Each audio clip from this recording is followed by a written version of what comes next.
Hola amigos, este es nuestro 20º y último estudio bíblico sobre la epístola a los romanos. Hoy terminaremos nuestro estudio cerrando el tema de la carta, la justificación por medio de la fe, y hablando sobre las recomendaciones finales del apóstol Pablo para la iglesia de Roma. Para comenzar, y a modo de resumen de la carta, vimos que en la primera sección de la carta, la justificación es por medio de la fe en la sangre de Jesús.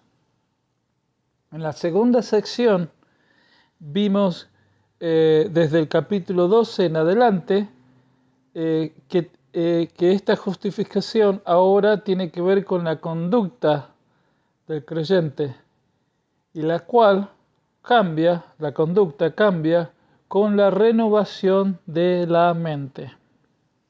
La primera sección fue sobre la justificación y la segunda sección sobre la santificación. El Evangelio es por fe. Fuimos justificados por fe y para fe. Nuestra vida cristiana sigue siendo por fe para nuestra santificación. Nuestra conducta cristiana es por el Evangelio. El Evangelio renueva nuestra mente, lo cual cambiará nuestra conducta.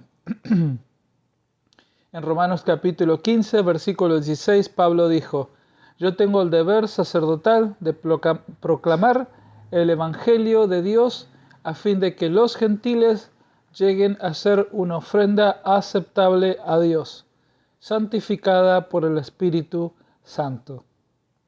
Pablo nos recuerda aquí, casi al final de la carta, que en el Evangelio no solo encontramos la justificación que recibimos por la fe en Cristo, sino que abre la puerta para que el Espíritu Santo, quien es el alma o el motor en el proceso de la santificación, pueda hacer su obra en nosotros. Esto sucede cuando renovamos nuestra mente a la verdad del Evangelio y consideramos todo lo que Pablo nos ha compartido en esta y en otras epístolas y lo aceptamos en nuestro corazón y lo aplicamos en nuestra mente.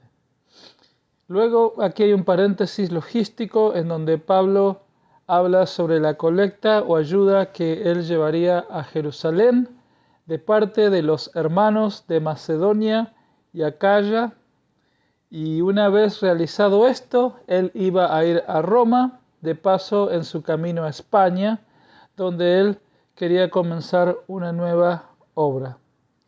Y ahora nos saltamos por un momento casi al final del capítulo 16 para ver este versículo, Romanos 16, 17.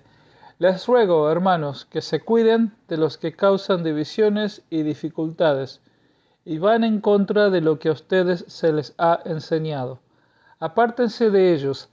Tales individuos no sirven a Cristo, nuestro Señor, sino a sus propios deseos.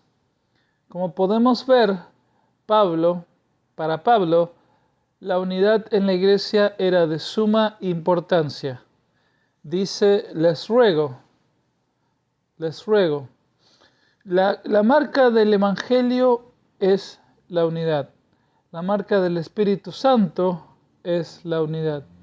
Y la marca de la santidad es la unidad. Seamos conscientes en mantener la unidad que tenemos en el Espíritu de Jesús, en el Espíritu Santo.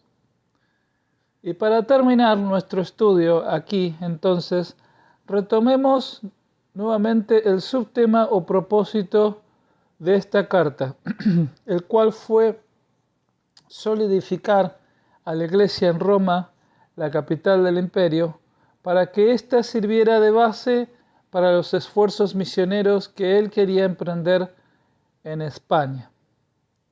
Es evidente que la iglesia debe estar en movimiento.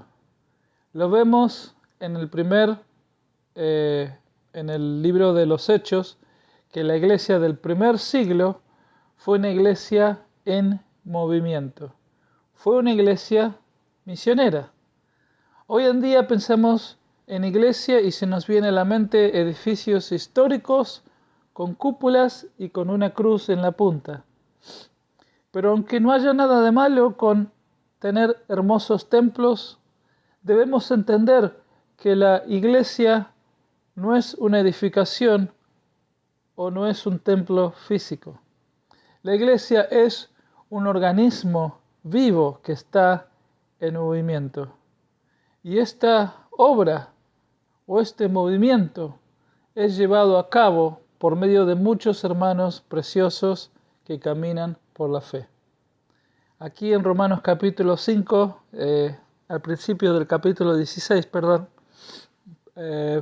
vemos los nombres de estos preciosos hermanos que fueron personas comunes, de carne y hueso, con historias personales y que dieron sus vidas para la propagación del Evangelio y de la obra de Dios. La obra misionera está en el ADN de la Iglesia. La obra de la salvación que Cristo realizó en la cruz fue la obra misionera intercultural más maravillosa que se ha realizado en la historia de la humanidad.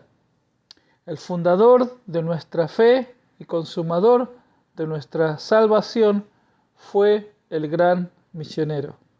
Su mensaje debe estar impregnado o embarazado con el mensaje de las misiones.